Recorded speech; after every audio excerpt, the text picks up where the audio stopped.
This is a scene from Barefoot in the Park, which is a Neil Simon play. It was very popular at one point. And in it we have Paul and Corey.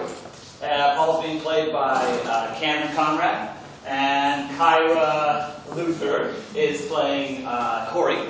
And this is a classic comedy of opposites attract. They couldn't be more different. But they wound up getting married, and they're in their Manhattan apartment currently.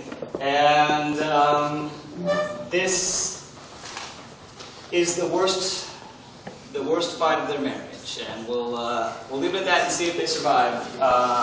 This is Barefoot in the Park.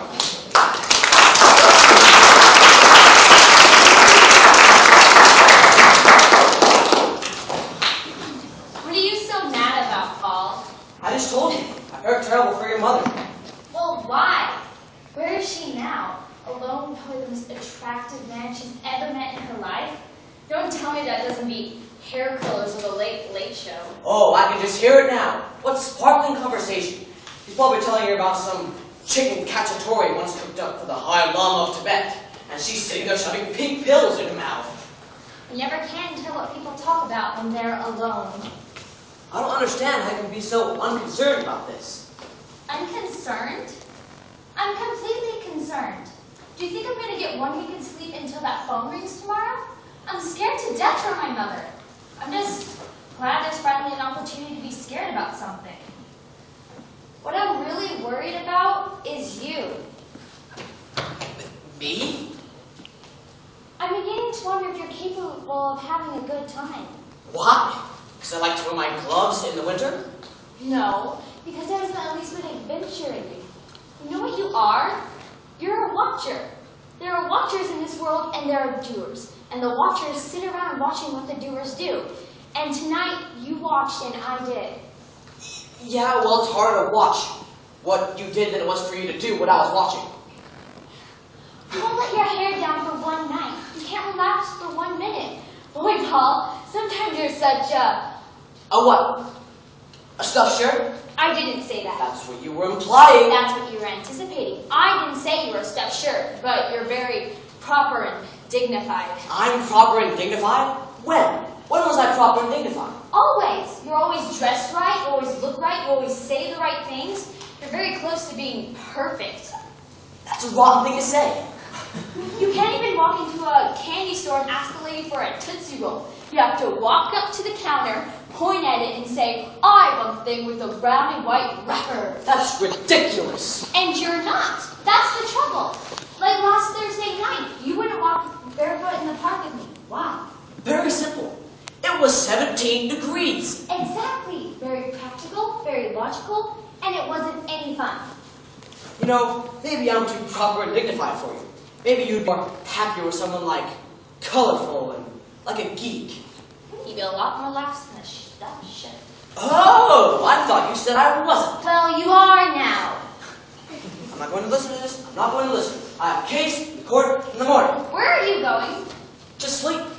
Now? How can you go to sleep now? I'm going to shut my eyes and count sheep. Good night. You can't go to sleep now. We're having a fight. You have the fight. When you're through, turn off the lights. You make me insane. You can even control your emotions. Look, I'm just upset as you are. But when I get hungry, I eat. When I get tired, I sleep. You eat and sleep too. Don't deny it. I've seen you. Not in the middle of a crisis. What crisis? We're just yelling. You don't consider this a crisis? Our whole marriage hangs in the balance. It does? When did that happen? Just now. Suddenly it's very clear to me that you and I have nothing in common. Why? Because I won't walk barefoot in the park with you? You haven't got a case, Corey. Adultery? Yes. Cold feet? No. Don't oversimplify this, Paul. I'm angry. Can't you see that? Corey, it's 2:15. If I can fall asleep in a half hour, I can get 5 hours of sleep. I'll call you from court tomorrow, and we can have the fight over the phone. You will not go to sleep, Paul. You will stay here and fight to save our marriage. Corey, there was one thing I'm learning in court. Be careful when you're tired and angry. You might say something that you'll soon regret. I'm now tired and angry. And a coward. I'm now I'm going to say something I will soon regret. Corey, maybe you're right. Maybe we have nothing in common. Maybe we rushed into this marriage a little too fast. Maybe love isn't enough. Maybe two people should take more than a blood test. Maybe this should be checked for common sense and understanding and emotional maturity. Fine. How about you get it past the Supreme Court? Only those bearing a note from their psychiatrist that they are well-adjusted are permitted to be married. You're impossible. You're unbearable. You belong in nursery school. It's a lot more fun than a house full of fuddy-duddies. All right, Corey. Don't touch me!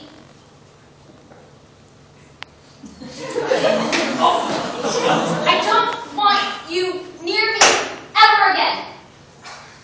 Wait a minute, Corey. No, I can't be in the same room with you. I can't even look at you. Why? I just can't, that's all. Not when you feel this way. Corey, you're hysterical. I'm not hysterical. I know exactly what I'm saying, Paul. It's no good between us, and it never will be. Ever again. Holy cow. I'm sorry, I don't want to cry. Oh, for Pete's sake, go ahead, cry.